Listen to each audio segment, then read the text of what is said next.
Pull up. Don't sink. Young British pilots are earning their wings in the skies above Indonesia. Caution, terrain. It's one of the most dangerous places to fly in the world.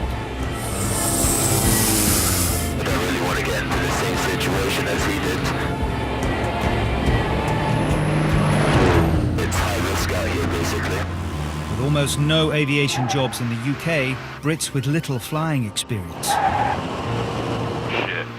are choosing to travel halfway across the planet to get their first pilot job.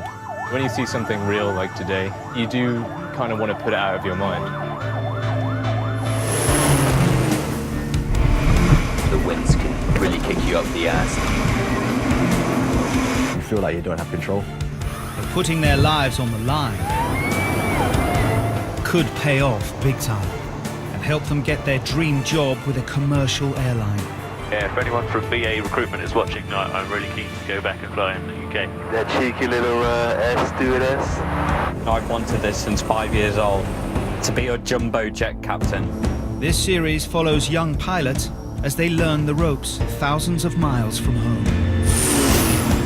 Flying to some of the most dangerous and remote places on the planet. Oh, it's a nice axe you have there, my friend. They're saying that the young people here haven't eaten humans before, but the older people here have definitely. And living a life they would never have back in the UK. I think if I was in England, I would probably end up with a complete munton. He has a driver, he has a maid, he has a cook. In tonight's episode, we learn how every decision can make the difference between life and death.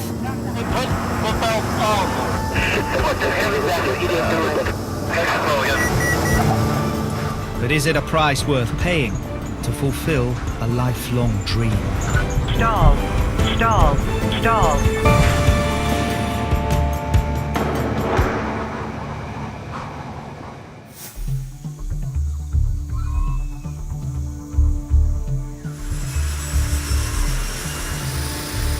One small airline has made its name flying to some of the most hostile environments on Earth.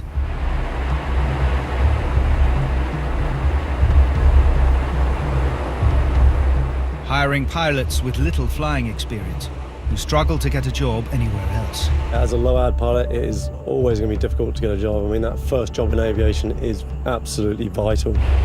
Nearly all of Suzy Air's 200 pilots are expats. Many of them are British. The airline gets its name from the remarkable entrepreneur who's grown the company into a multi-million-pound business in just 10 years. I sometimes thinking I don't believe it what's happened right now and what we have right now. Starting with 2 planes, and it's now 49. With bases all across Indonesia, a sprawling country made up of over 17,000 islands. Suzy Air provides a vital lifeline to some of the most remote communities on the planet. It's like stepping back 1,000 years because there's all these different mountain tribes living in the middle of nowhere, relying on just the aircraft coming in every day. Flying to places where other airlines simply don't go. The weather and terrain out here, it's some of the most challenging in the world. We're flying over a dense jungle and there's not many emergency options. Usually the people that come out here and fly, they're not normal people, if you know what I mean. We're all adrenaline junkies. There's always something wrong with us. For the pilots, the stakes are high.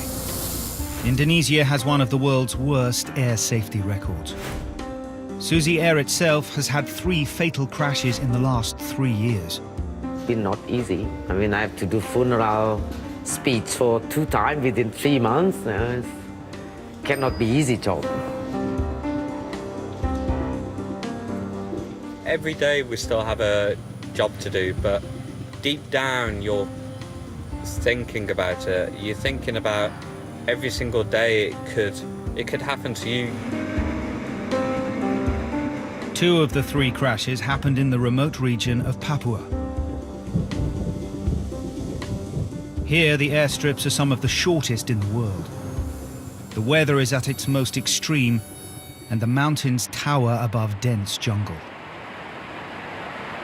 I think it really brought it home when the accidents occurred, you know, how dangerous it is, and basically the end result is that can actually be fatal.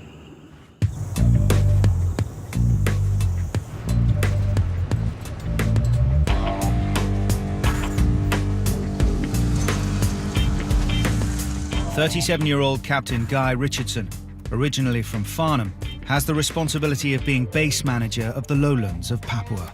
It's really tricky at the moment. Got a shortage of aircraft, shortage of co-pilots and captains. Through my 20s, I did a number of different jobs. Did a couple of ski seasons. I was also a taxi driver, worked for a loft conversion company. Still didn't really capture my imagination. I think my mum used to explain me to her friends by calling me a free spirit.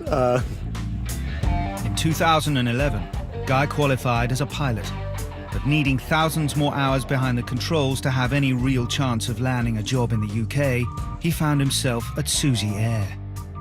When I first got here, I was paying co-pilots off to take their days so I could go flying. I was offering them food. Yeah, I just wanted to really crack on with my career, get those hours as soon as I could so I could upgrade to captain. The end goal would then be to move on to a larger airline with jets.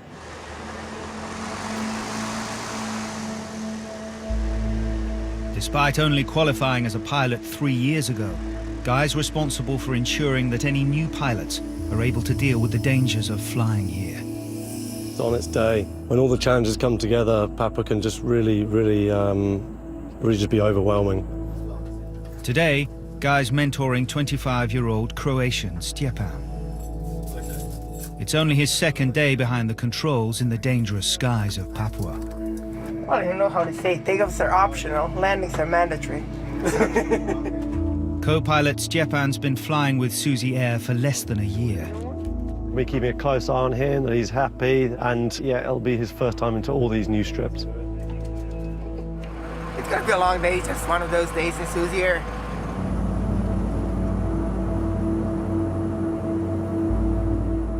They're flying passengers from the remote island of Biak to the town of Manokwari, 130 miles away. They deal with isolated communities, which means their passengers are often unprepared for the experience. Papua is one of the most remote and definitely the most challenging place to fly to. It's like the final frontier. 10 minutes into the flight, they hit a problem. Okay, Joel, what does he want? Water, can I give him yours? Why does he want water? I don't know, he's spilling it all over himself. He should go back, perhaps. Indonesia 6. What's wrong with him? Now, from me on. Now, kembali. Kenapa now? No. Apa masalah? Stop doing that. We don't have on our aircraft any flight attendants, obviously. I mean, we are the flight attendants, as well as the pilots. So it's a real concern when a passenger's agitated. I don't know what's up with this guy. This guy's pretty crazy, isn't he? It's an open cockpit. He can just reach over, grab the controls, or assault one of us. What the hell now? Hey, put the belt on. Okay, do what I say then. Take control again. Take control. I have control.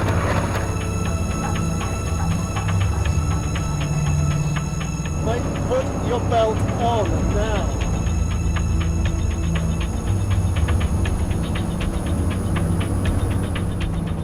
What the hell is that idiot doing? We're really worried that he's going to disturb like the other passengers or maybe assault one of them or ourselves, which would be the worst case scenario. So we've got to return back to Biak now.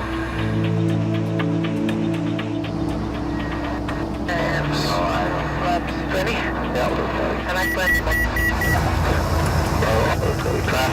Traffic here, big shot play out. Guy has radioed ahead for airport security to be ready to deal with the situation on the ground. He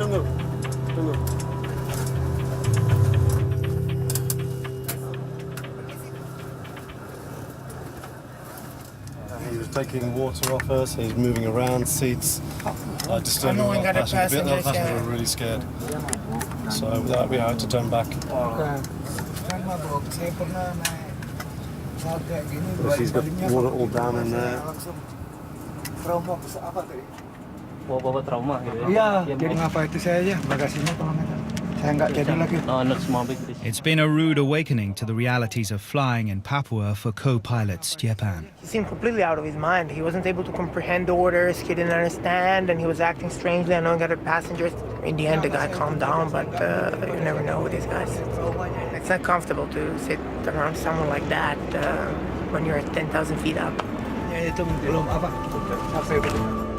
It was a difficult situation for Stjepan to be in, especially on his first day flying in the lowlands. But there's no time to relax, as Guy and Stjepan have 2 more flights to complete today. And in Papua, you're only ever one mistake away from disaster.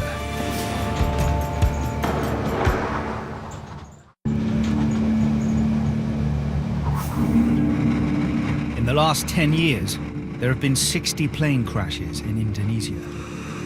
Despite this, inexperienced pilots unable to find work in the UK are still queuing up for jobs with Suzy Air.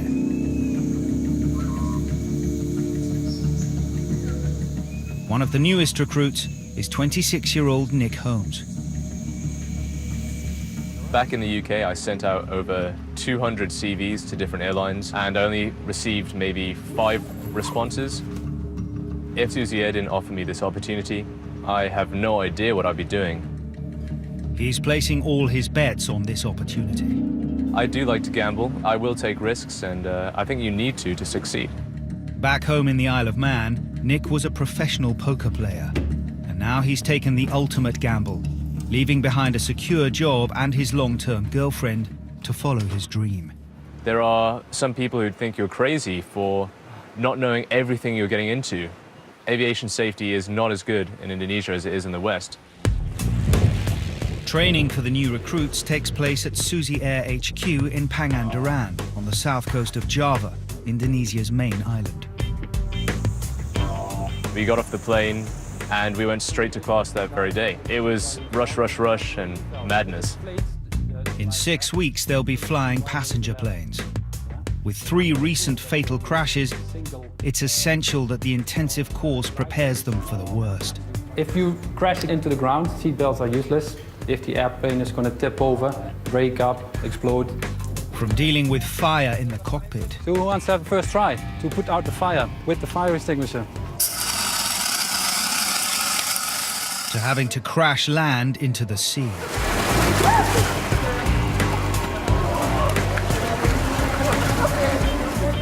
Studying very hard in the first week. We give them all the information the first week. We put the pressure on. We fill the test, or you lost your job.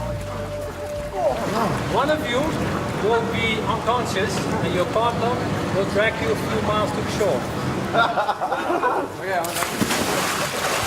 We were in the pool because Indonesia is a large archipelago and practicing just in case we ever had to ditch and how we'd survive. Especially in a place like this where you can't really be sure how long it would take for someone to come and get you.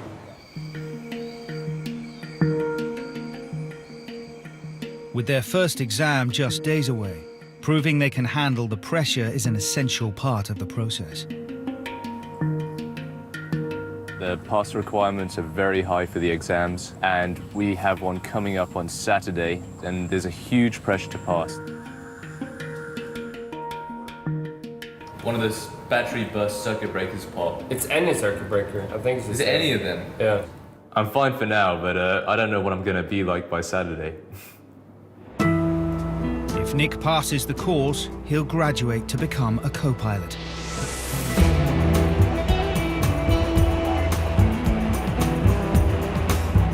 Nearly 2,000 miles away, in the lowlands of Papua, co-pilot Stjepan is being mentored by Captain Guy Richardson.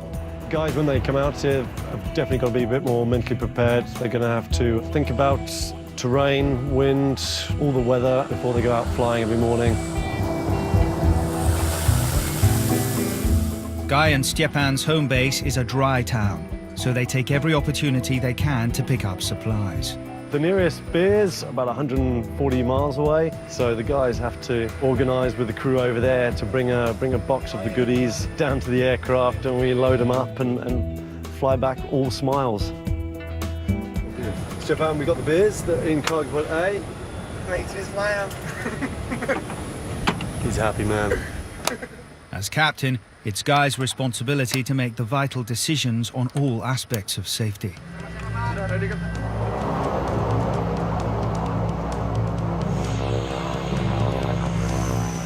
This strip is one of the shortest they fly from in the lowlands. If they don't get enough speed up, they will end up in the trees at the end of the runway. You have committed points, you have an abort point as well. There's absolutely no room for any confusion, otherwise things could go badly wrong. Sorry, radio, Victor Tango, there is a dog on the runway, please remove it. Victor Tango, runway clear for takeoff. Negative, runway clear, sir. There is a dog on the runway.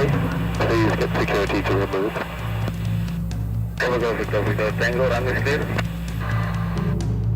As soon as we get the guy on the radio to understand what we're trying to say, so we're going to start a takeoff roll, just be ready to reject if a dog runs up. And we just watch those people up at the end of the runway as well, so just keep an eye on them as well, okay? Okay. Is good? And checked. Let's be live.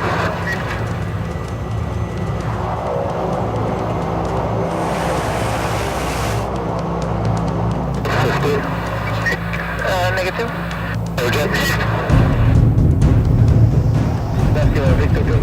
Guy suddenly makes the call to abort the takeoff. Victory Tango rejecting.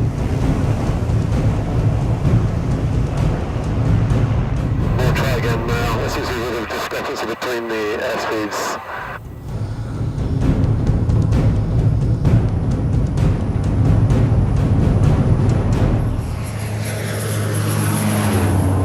It's a safe takeoff second time around.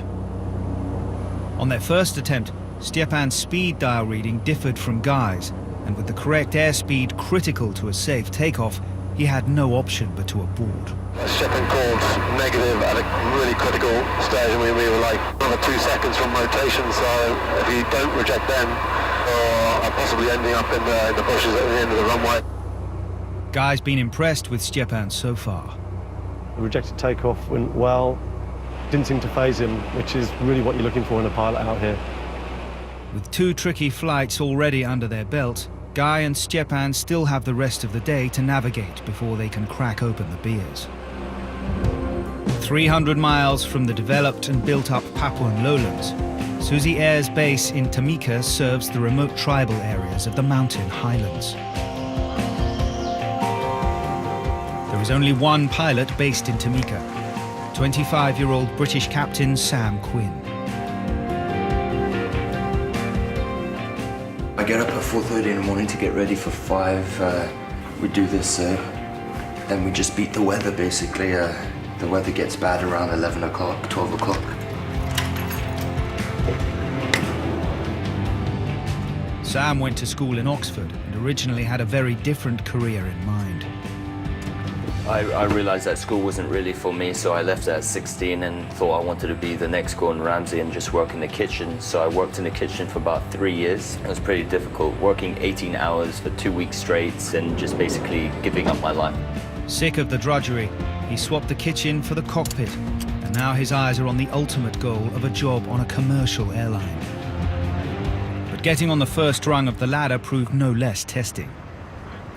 I didn't have a job for about 8 months, so I got my first job over here in Asia, and I was just happy to fly.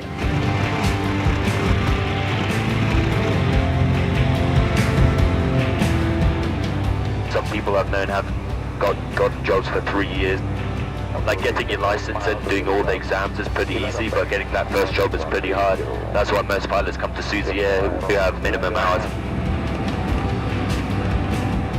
I think the difference between us and commercial airline pilots is that we actually fly the machine more than they do. They rely on autopilot, and us as pilots out here, we're much more hands-on.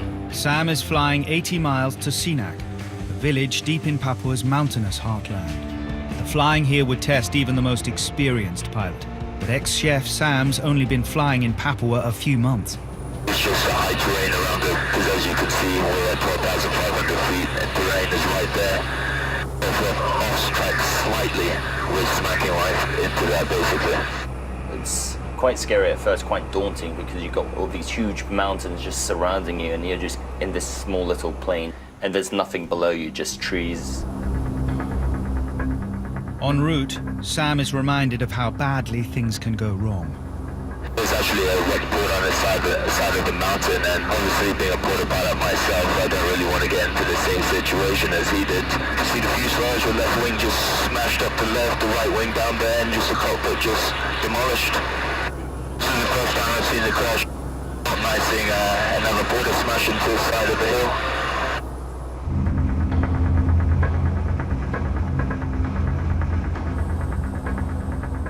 The incredibly basic road network in the mountains means these supply flights are highly valued by the Dani people, one of around 300 tribal peoples in Papua. They are all deeply attached to their traditional lands and have been fighting for independence from Indonesia since the 1960s, when it took control of the area. Look at that with a machine gun here. So armed government guards keep watch at the airstrips.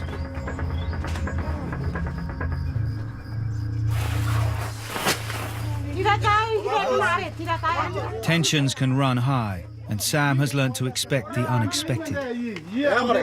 You get rowdy crowds that want to get on the flight, and everyone's screaming and shouting, pushing each other. If they just do get violent, you need to throw everyone off the plane, throw all their cargo off, shut the doors and get out of there.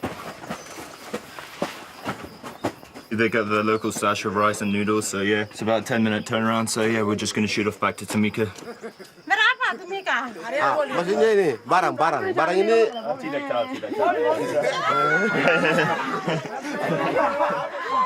Got your parents always just asking, oh, when you're going to come home, when you're going to move back to civilization. But the move will have to wait. This is only the first flight in a long day for Sam.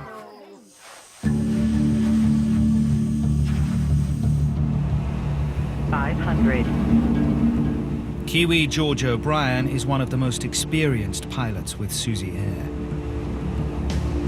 He's one of the few people qualified to fly from the mountainous base of Wamena, where the flying is at its most dangerous. He has been a captain here for 4 years, but he still can't afford to be complacent.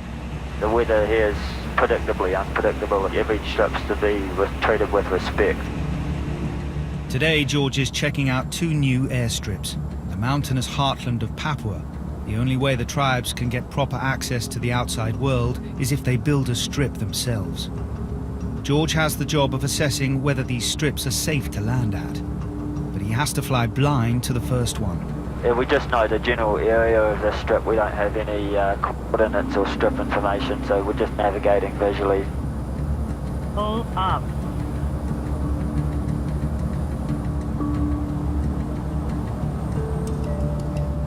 George will be the first person to land here. So he has to decide from the air if he feels confident he can land safely. Yeah, they've got a little bit of a drainage issue. We're just going to land, use the bottom section and slow down, and then it'll be a high power taxi. Only if George can complete a successful landing will the airstrip be declared open.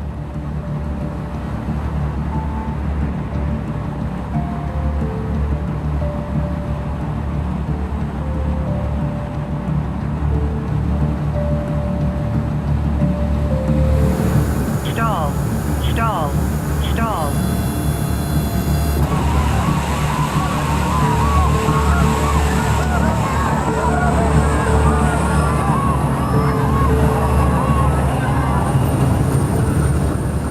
The locals see these planes like mystical beasts. They call them metal birds.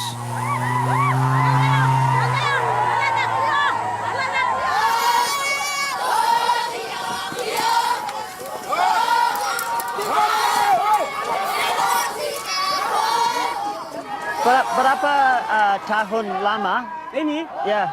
Maybe 14 tahun. 14 tahun. So, yeah, they've been making this strip for 14 years, so it's a pretty big deal to see a plane land on it. Now that George has landed successfully, the airstrip will be added to the Suzy Air routes. They've got nothing, you know, and now they've, you know, potentially food, building supplies, a link to the outside world. Awesome experience. It's a local tradition to present the pilots with a gift when a new airstrip opens. They don't have much food. You know, this is a huge deal, you know, to get given something like this. I feel bad accepting these in some ways, but a bit of an insult not to, you know, to take them. So, yeah, just be grateful.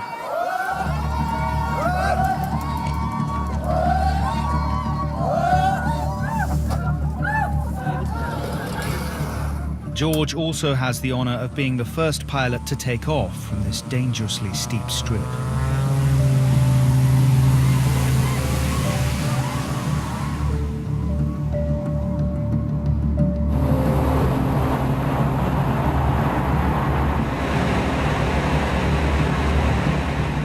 Next, George needs to check out the second new strip. The Lugwat tribe who are building this one are said to have a dark past. So this is the site where they were killed. I'm not sure exactly whereabouts it happened. In 1968, 2 missionaries were travelling through the jungle when they were surrounded by local hunters. The hunting party came across these guys and were curious as to what they were. I think they might have felt threatened, so they killed them and ate them.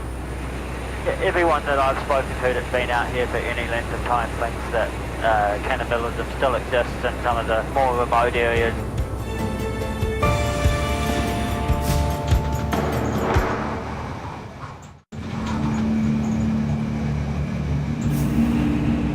Suzy Air flies to some of the most remote and dangerous airstrips in the world, providing a vital link to isolated communities.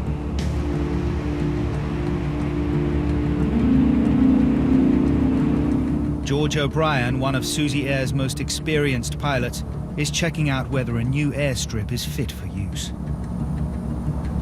The Lugwat people who built it are said to have cannibalized 2 missionaries in the late 1960s.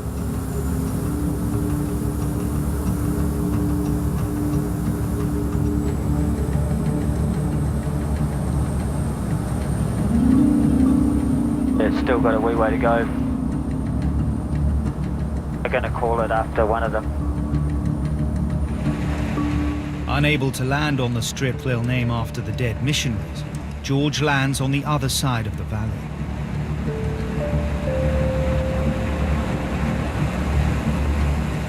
Although a day's walk away, the people who live here are part of the same tribe that killed the 2 men. The evidence suggests cannibalism died out in the 1960s when these areas became more connected to the outside world. But stories still persist. Now he's here, George is keen to find out about the rumors of cannibalism. Kamu ada orang Papua makan? Waktu dulu bisa makan juga, tapi sekarang tidak. Kamu makan orang Papua? 30 tahun lama? Bukan, lebih 60-an tahun sana. 60-an tahun. 64 tahun. Sekarang seperti begini tidak makan. Tapi nenek moyang kita dengan orang tua kita makan. Anak kecil, waktu kami waktu kecil masuk. So they're saying that the young people here haven't eaten humans before, but the older people here have definitely. One of the hunting party who is said to have killed and eaten the missionaries was here when the strip was opened. And they asked them if white man tasted any different to you know, their own, which they used to eat regularly, and the story goes that he thought they were delicious. So, yeah, we might not hang around here too long.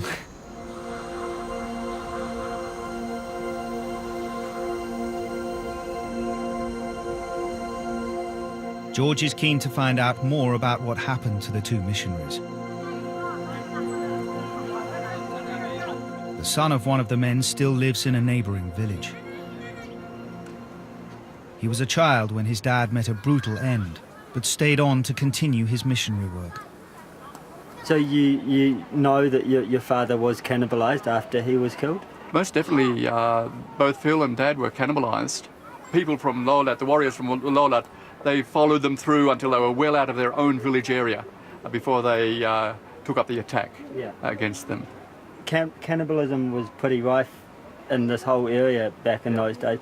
Was that their belief? The whole of the Barlim Valley was really Cannibal Valley, right the whole way. You know, you didn't want to be invited to a feast. You might be the centre of that feast. Yeah, because I've heard from a few people that it still does possibly happen, you know, in some of the remote sort of south coast locations, out in the flatlands. And It wouldn't surprise me. It really wouldn't surprise me that it still happens.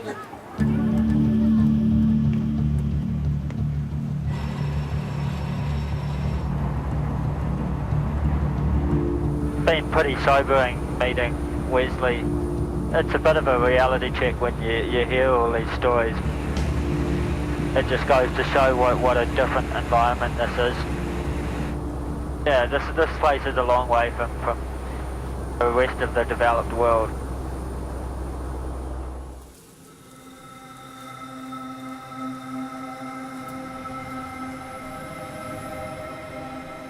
"25-year-old Sam Quinn is preparing to fly the 60 miles from Tamika to Nabia, one of the most challenging landing strips in the whole of Papua.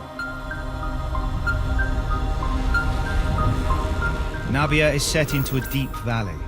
The tall mountains can cause strong winds to build, and there is often turbulence and downdrafts on the final approach to the strip. Just 400 meters long, it's one of the shortest strips in the world.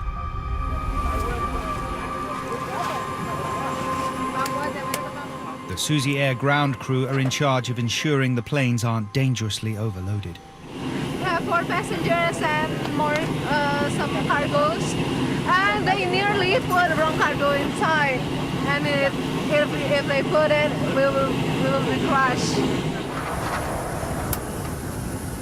So just signed the manifest. It's got 758 kilos. You just need to watch out for the tailwinds on this one. The strip is a little bit, it's known for its gusty winds conditions and everything like that. So we just need to make sure we don't have a high tailwind going in. Otherwise, we're just going to have to come back.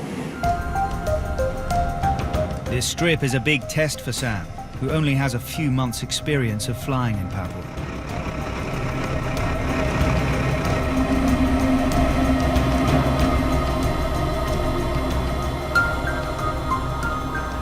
We're just approaching overhead the strip. I'm just going to slow down to 90 knots, just to have a good look at it. Sam has to make a pass to check for any dangers on the runway. In 2011, Suzy Air had a fatal crash because a man walked out in front of a plane as it was landing. At the side of the strip just looks like there's a few puddles, but should be no ice.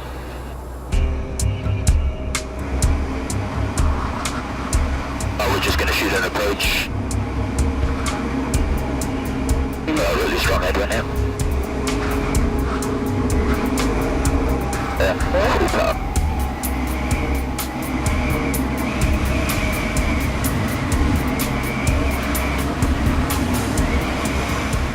Buffeted by downdrafts, pushing the plane downwards towards the ground, Sam has to make critical decisions.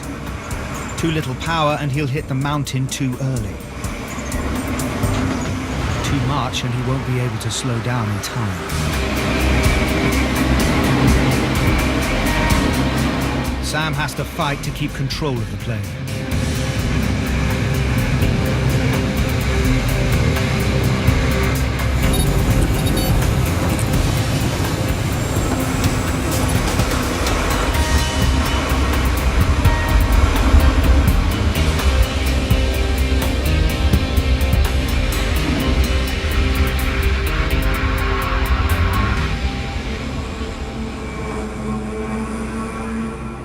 It was a close call, but Sam safely delivered the passengers and the villagers' supplies. That's heart pumping.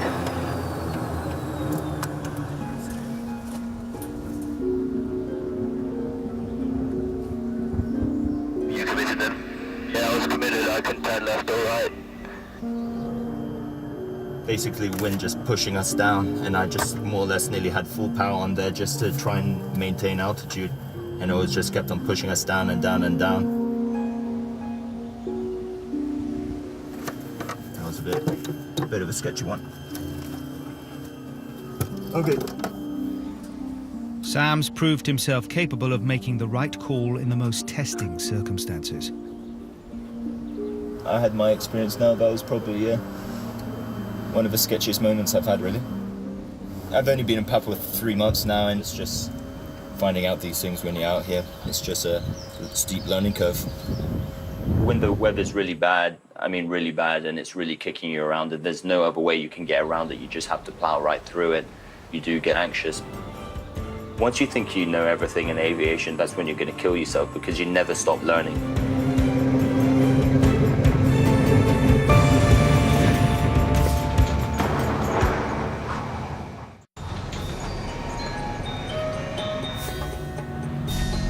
At the Suzy Air Flight School in Pangandaran, the new recruits are still 5 weeks from flying the planes. First, they have to get past a make-or-break exam. The sheer volume of information which we're learning is excessive for the time which we have to learn it. At the local airport, head trainer Bas is filling their heads with yet more information. Let's stick together, don't wander off. It's vital they master every element of the planes they will fly. Yeah, there are some instructions. You could read it first. It's up or down? Things for both. What do you have to press? There's an arrow. And there's like a line with the pointing thing on the other side. Down. With such small crews, they have far more to think about than a jumbo jet pilot. Clean the vomit off the floor, co-pilot job. On a few thousand hours I did, I don't think that anybody ever vomit on the caravan. We had some diarrhea cases. But there are bigger dangers for the new recruits to get their heads round.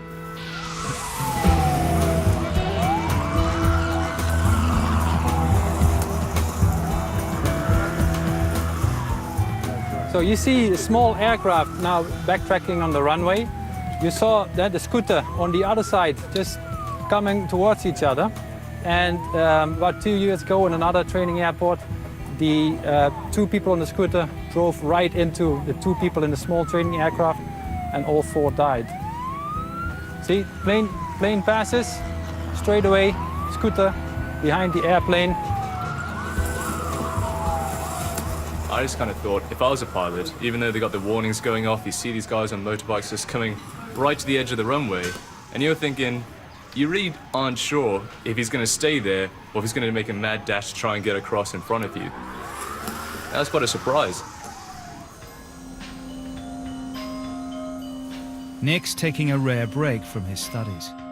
He may be thousands of miles away, but he's set on keeping his 7-year relationship going. Hey, yeah, it's working. You're really close to the screen. It's like right up there. You have to put in a huge effort to make a long-distance relationship work here. It's not easy. Yeah, how have you been? Yeah, doing okay. Horrible sunburn and yeah. Oh well, that happens. Yeah, big mistake. Do you miss anything from home? I miss a lot of things from home. Bacon, I'm missing greatly. I really just want a full English breakfast with like baked beans and black pudding and stuff. Seeing like the friends who I'd see all the time. You, obviously. Yeah, my parents, my sister. But it's just the training where things are a bit crazy. The next morning, it's crunch time for the new recruits. They're facing the exam that'll determine if their dreams of a career in aviation will continue. I don't think any of us are going to do that well. Yeah, I don't think anyone's going to get 100. What was the pass mark? No idea. No one knows. I don't know. If I was to fail here, then I have no safety net to rely on. There's no other job waiting for me back at home or anywhere else.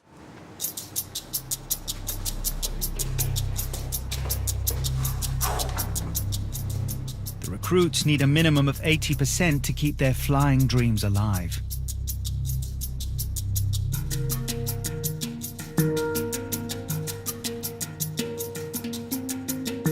They know very well that if they don't pass the exams, the employment might be terminated. Once they submit their answers, the computer reveals how well they've done.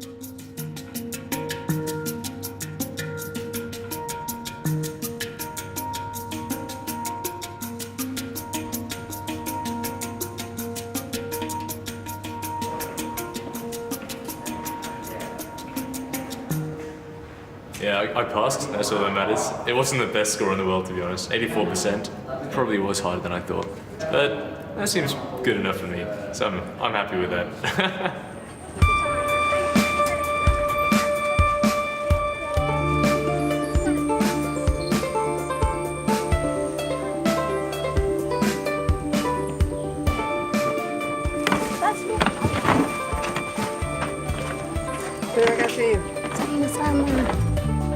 In the lowlands of Papua, it's Stepan's last flight of the day with mentor Guy Richardson. They're flying from the remote town of Merde. The luggage wouldn't get near a flight back in the UK. What's that? It's a big knife. A big machete. Good stuff. The machetes and guns going for D. And yeah, check the old machetes in there. Good stuff. Fully armed.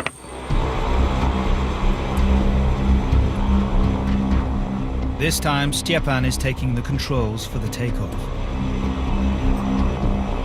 Check flaps. 20 indicating. Check turret touch. Is inhibited. Merde is one of the more challenging strips that we have in the lowland. A line of trees means he needs to quickly build up speed to have enough lift to pass them, or it's game over. He only has 530 meters to do so. Runway looks clear. Runway is right. These are good. Check. Airspeed is alive. Check.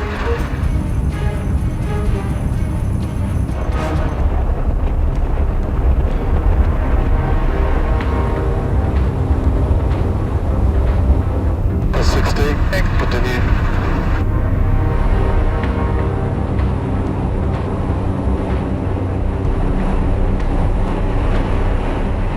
As they fly over the trees, an unexpected downdraft pushes the plane far too close for comfort. Ooh. Those trees get big quite fast. It's definitely it's pretty interesting departure there, eh? Yeah, it is. Limited runways for sure. Yeah, that's why it's such a good sort of training ground, proving ground. You got to call that reject early if you don't have your speeds, or you're not happy with the takeoff roll. The aircraft's not accelerating properly. Today has been a baptism of fire for Stepan. And Guy's mentoring skills have been tested to the limit. It's been a busy day for both of us, but for you, it must be quite an eye-opener today. Are you happy with how that went? You were happy with... Actually, yeah, I think we handled it quite well. With how we handled it? Yeah, I was happy. It was as close as you would want to get to the trees out of Merde for sure. There have been many accidents in the past which have been caused by, wind shear and sink. Stepan, to be fair to him, handled it really well. He made what was going to be quite a hairy departure into, a nice successful departure, and I was really happy with the performance. Well, that's just a day for me. It must have been a very interesting experience for you. That's Papua.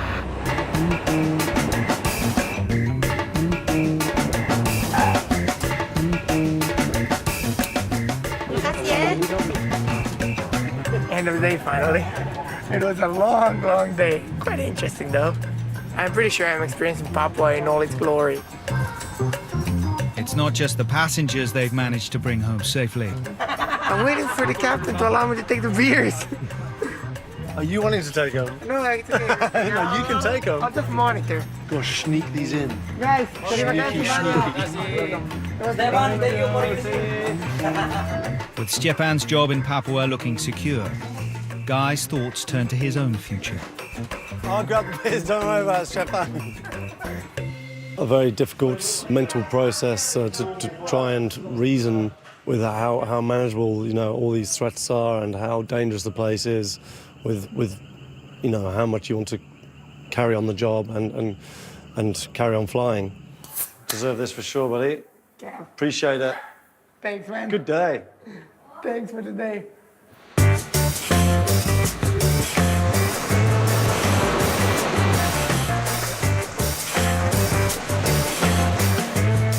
As much as Guy loves the opportunities his job gives him, his time in Indonesia may be drawing to a close. My goal when I joined Suzy Air, I wanted to come out to Papua, which I've now achieved. Obviously got the base manager role as well, which is great. My next move will probably be into regional airline back in Europe. Good end to a day, just to relax, unwind, get a bit of exercise, chat the locals. Now it's home time for some food. Bye. Bye. Bye.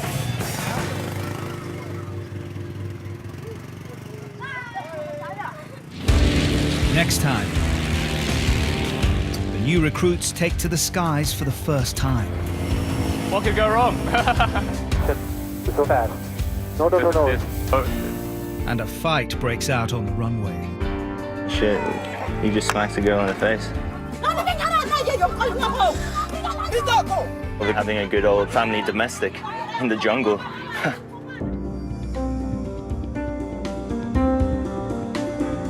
An owner and manager not on the same page. Keep with 4, we're staying at Ramsey's Hotel Hell next.